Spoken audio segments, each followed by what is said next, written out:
Welcome to UO Today. I'm Paul Pepis, Director of the Oregon Humanities Center. My guest today is Julie Weise. Weise is an assistant professor of history at the University of Oregon. She joined the UO faculty in 2013 after 4 years at California State University, Long Beach.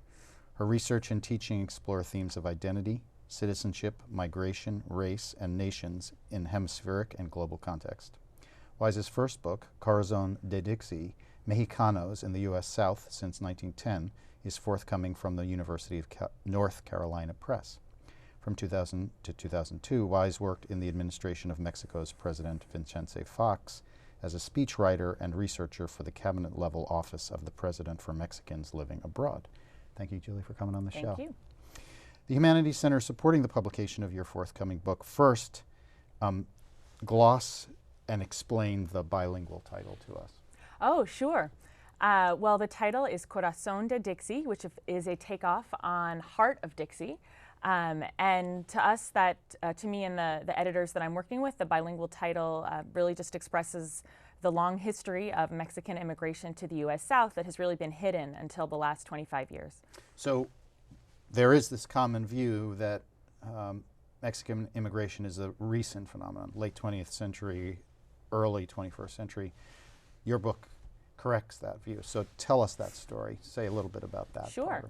Well, fortunately, since the 1970s, scholars have been investigating the Mexican American history of the southwestern United States, California, Texas. Then people started writing about the Midwest and even the Northwest.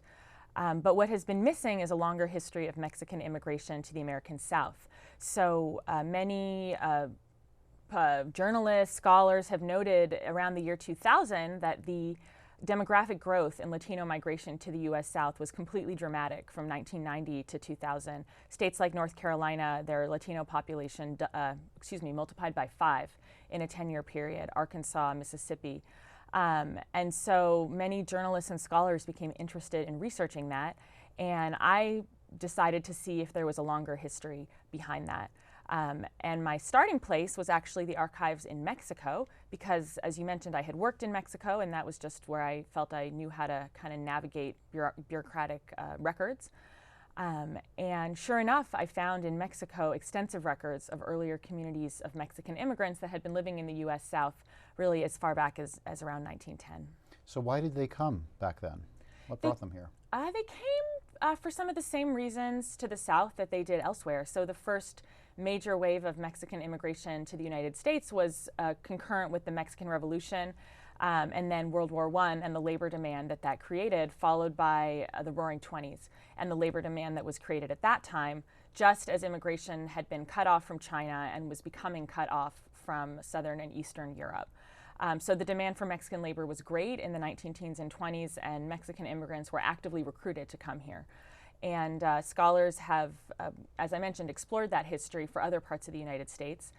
What I see looking at the South is really a very similar phenomenon. Mexican immigrants going by ship to New Orleans during the Revolution period, some of them I think more conservative, middle and upper class. But then as the Revolution winds down and those people go back, labor migrants start to come on ships, perhaps working their way on a ship to do lower wage jobs in New Orleans. And then the story of Mexican sharecroppers in Mississippi also is people coming to the United States for the same reason, for the labor demand in the 1920s. And Mississippi's farmers actually went to South Texas and actively recruited groups of immigrants to come, and Mexican Americans as well, to come to Mississippi and pick cotton.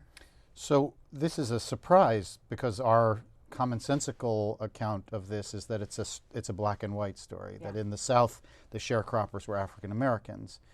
Why is that? Why is this history unfamiliar to us? Why was it forgotten? Why was it erased? Do you know? Any idea? That's a wonderful question. I mean, I'll just share with you a story that when I was in Mississippi, I went to the state archive, and I had already seen many records in Mexico about the Mexican community in Mississippi in the 1920s. And I filled out my little form and as to why I was there. And as I was doing research, an archivist approached me and he said, "I heard you're here researching the Mexicans that were in Mississippi in the early 20th century. And I said, "Yes." And he said, "I'm from the Mississippi Delta," which is the region that I was looking into. He said, "We had Armenians, we had Jews, we had Chinese, we had Italians, we had no Mexicans. you can go home. We had no Mexicans. And so I just smiled and said, thank you. You know, I was a graduate student at the time. But that history has been actively erased, I think, for several reasons. One is that because of that black-white binary, the Mexican Americans that stayed past the Depression, many actively sought to distance themselves from their Mexican heritage. So if asked where they were from, they might say something like, well, granddad came from Texas or daddy came from Texas.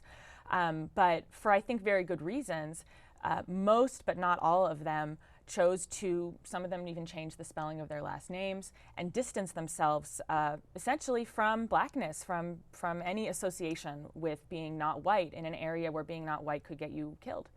And so, you know, as a result, even recently when I've been there doing research, it's very much understood in the Mississippi Delta that there might be someone who has dark skin, who has a Hispanic surname. You kind of know what that means, but really they're just another white guy, is the way that those people were incorporated into the Mississippi Delta. So I think that a part of it is was sort of their own strategy to erase that heritage. And, you know, a part of it is this relentless stereotype that the South has been about black and white. Well, how were Latino immigrants treated in the Jim Crow South? Well, it's a different story in the urban New Orleans versus in the Mississippi or Arkansas deltas. In urban New Orleans, they were treated alongside European immigrants. So they were treated alongside even Western European immigrants, some, I would argue, even perhaps better than Italian or Russian immigrants. Many were middle class, and there was a strong sense that New Orleans wanted to become the gateway to Latin America, to Latin American trade. They were competing with Galveston and Miami for that title. And so there was a strong sense that Latin Americans represented an economic opportunity and not necessarily a racial threat at the very period that Mexicans were coming to be seen as a racial threat and as definitively not white in the Southwest. So there are very few documented cases where a Mexican person is perhaps mistaken for African American, but notably that category of Mexican never congeals as a race category in New Orleans.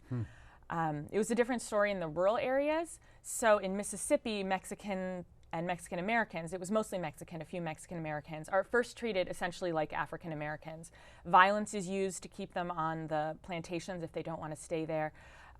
They're, you know, definitively not treated like white people.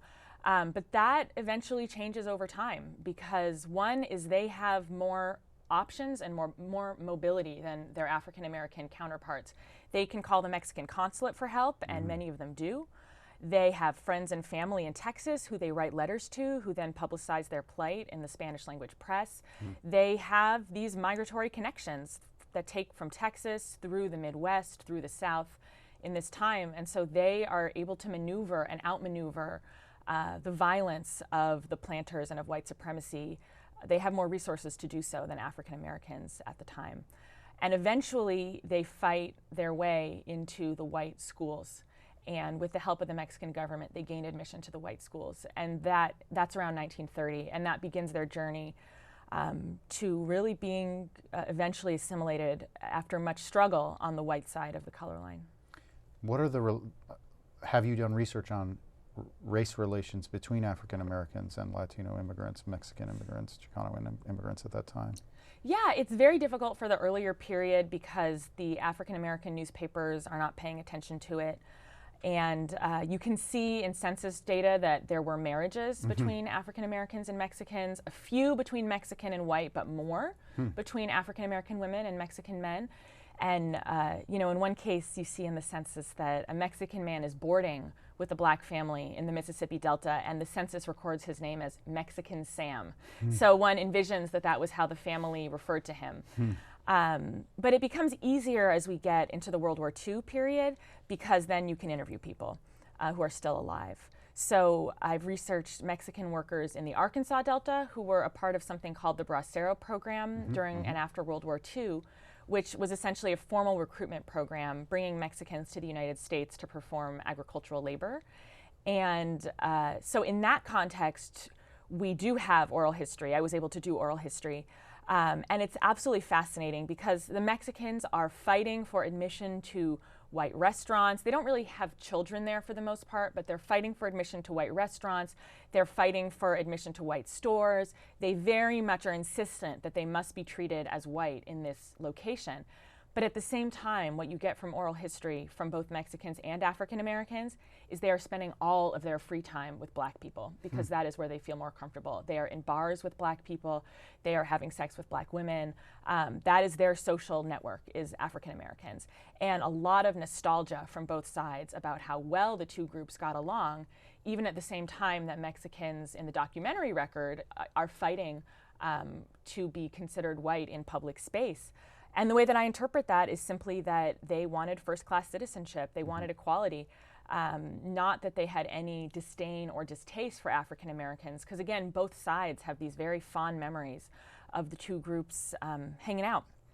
So, I mean, I can just share one story that a black man said he was at a black barber shop, and a Mexican man came in and didn't speak any English, but basically communicated that he had been a barber in Mexico and that he missed cutting hair. And could I please cut your hair? And so they let him cut his hair. And I said to the man, well, how do you do? And he goes, well, it was a little longer. I liked my hair a little shorter. But just a fascinating moment of a Mexican man thinking that he will be well received in a black barbershop, and then he is. And that sense of sort of empathy between these two men who are both being treated like second-class citizens, and somehow their full self is not able to be expressed in Arkansas. So you mentioned a little bit about your work in the archives. First of all, what led you to this project? How did you end up focused on this? Well, it actually goes back to my time in Mexico that you mentioned before. I was, from 2000 to 2002, I worked in the Mexican government for an advisor to the President of Mexico on issues of Mexicans living in the United States. And his name was Juan Hernandez, and he used to come to the United States every week to try to sort of be the face of the Mexican government, pressuring U.S. officials to do right by Mexican immigrants, essentially. And so he would come back from these, and this was exactly during the boom when America realized there were all these Latinos in the South. And so he would come back from these meetings with governors of Georgia and North Carolina and say, wow, isn't it interesting that in these new immigration states, I come to her office and they say, Juan, what can I do for the immigrants? While in older immigration states like California and Texas, Illinois, there might be a lot more animosity. And that was extremely intriguing to me. Similarly, at the time, he was doing a lot of work on the issue of undocumented immigrants getting driver's licenses, and I was assisting with that work. And turns out most of the states that were giving licenses to undocumented immigrants were in the South, along with, I think, Utah. So things that would be surprising, that you would think, God, there's all this Latino political power elsewhere. They're not able to get this done, but here these states in the South are able to get it done.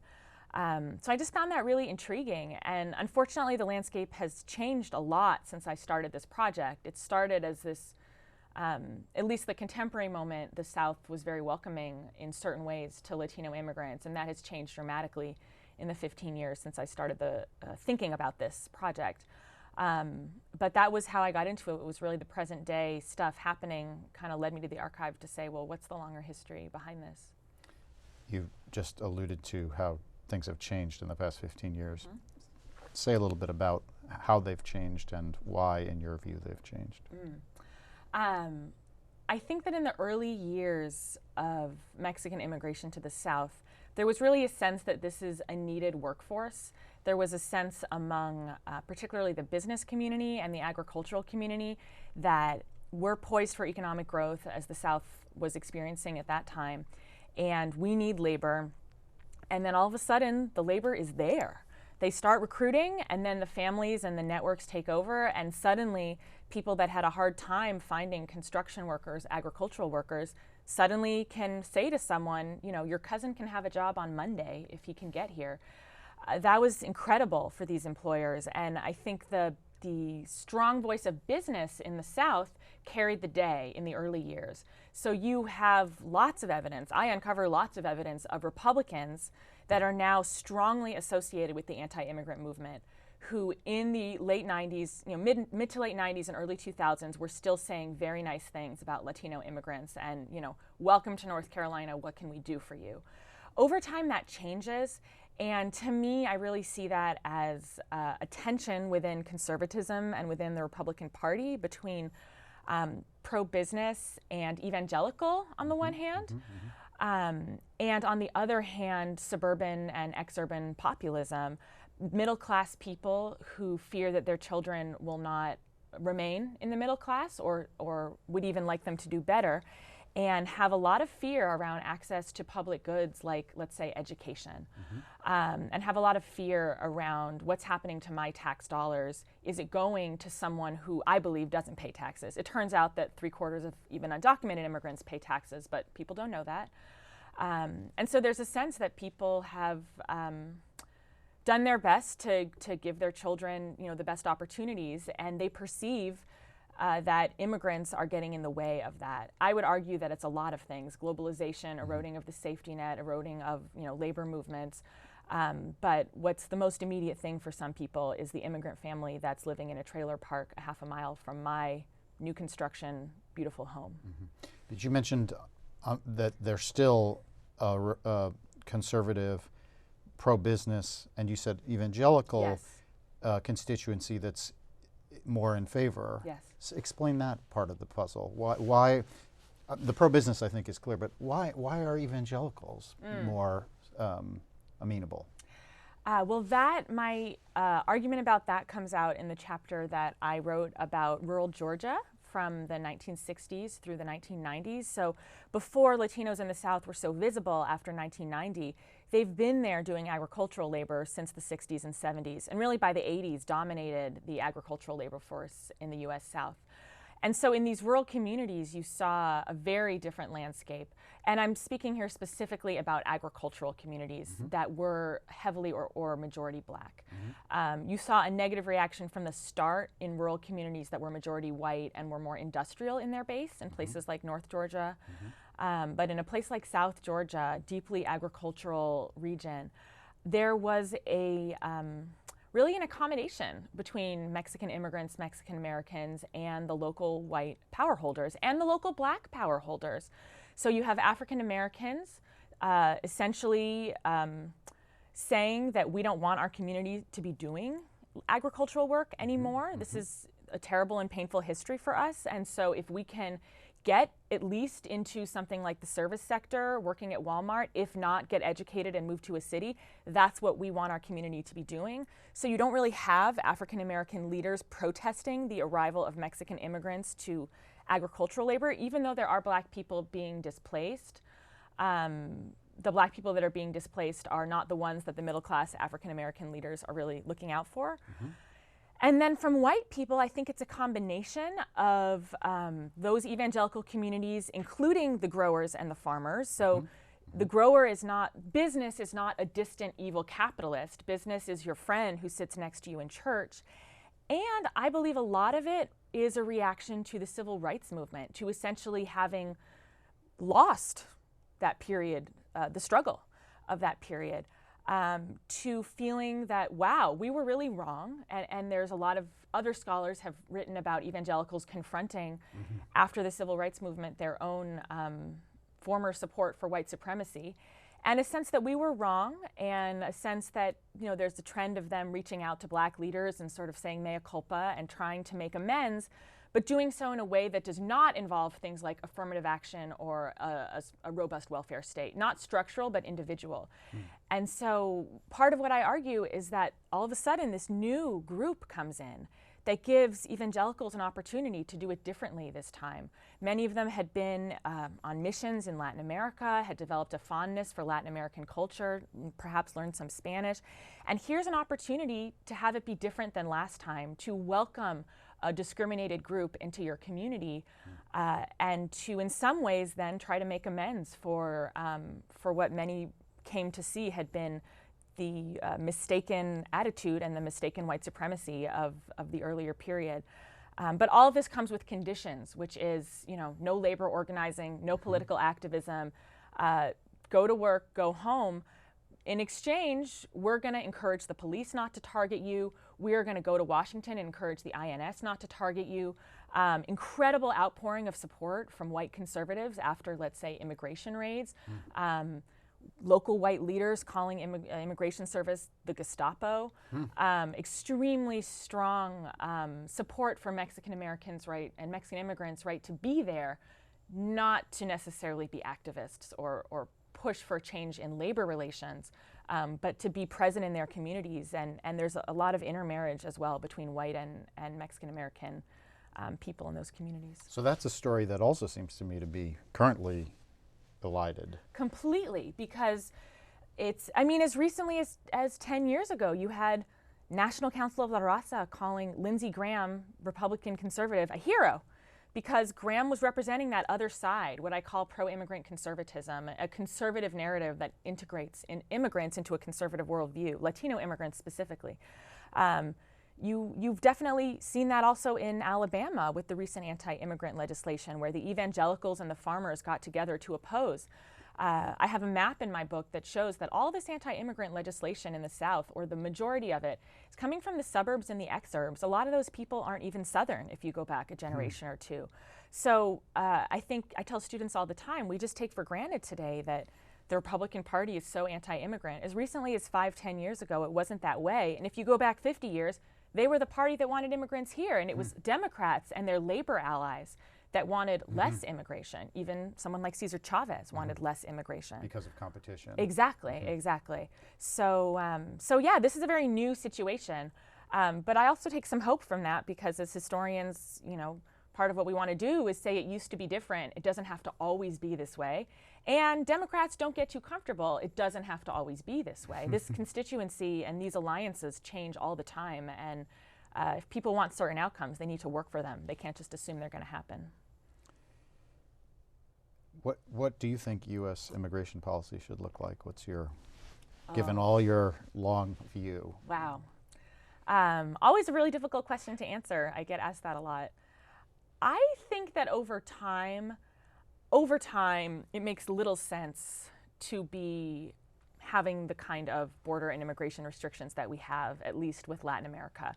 I don't know, I can envision how it could be very disruptive to open that up overnight. But I think that over time, if you look at something like what's happening in the European Union, where there's, you know, it used to be that Spaniards and Italians were could be illegal immigrants in Germany or France. And now over time, through the European Union, they have free and open migration. And that's led to development in the less developed places. And you know, while we know that there are still a lot of economic issues there, I think that that free and open movement of people is better than the alternative. The problem is that immigration, we have yet to really see how it can truly, truly be controlled. And so, given that, I think much more harm than good is done through these attempts. And so while to change that overnight would probably be very disruptive, I think that over time, that's probably the direction that things should head in. You know, I always tell people, if you really want immigration to go away, just have a $25 minimum wage, and then jobs will disappear. It will no longer be worth $25 an hour to have a gardener. So those jobs will go away. And other jobs will have U.S. citizens that want to do them. But as long as we're going to have a low-wage labor force in this country, we're going to have immigration. And many of the same people, there are people that are hurt by that, which is high school dropouts, but that's not the base of this anti-immigrant movement. The base of this anti-immigrant movement is the white middle class. And so that is the very people who, while it may not be as visible to them, every time they eat out, every time we pursue childcare, so much of our lives is dependent upon this low-wage labor force, and so much of the money sitting in my checking account right now is there because I didn't have to spend it. Eating out could have cost more. My vegetables could have cost more. They didn't. So that's a bargain. You want that lifestyle, that consumer lifestyle, you're going to have a low-wage labor force. That's really what this is about to me. You know, the low-wage labor force was white, and then it was black, and now it's in many places Latino. So to me, that's really what this is about. And as long as there's going to be a low-wage labor force, there's going to be immigrants coming in. So to me, the various attempts at enforcement have been failures on a human rights level, on a practical level, and have really only exacerbated many of the problems that they sought to solve. Fascinating. So we're coming up on the end of the interview. I want to switch gears a little bit. You're obviously an accomplished scholar, but you're also an innovative teacher. Tell us about the class you're teaching right now, Latinos in the Americas. Sure. This is an innovative class. Tell us about it. Well, I'm co-teaching with a professor of Spanish, Claudia Holguin.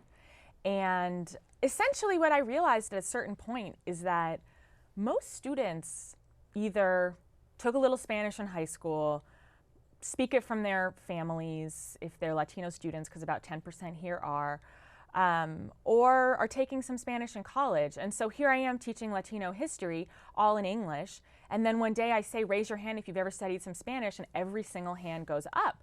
So I reached out to the Romance Languages department and was connected with this wonderful colleague, Claudia Holguin, and together we've designed a bilingual Latino history course.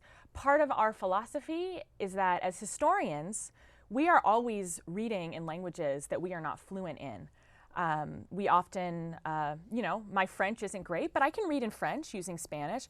And yet we tell students, unless your Spanish is perfect, unless you've gone through 3 years, you can't read Spanish literature. You can't get any content in Spanish. It's all going to be language instruction.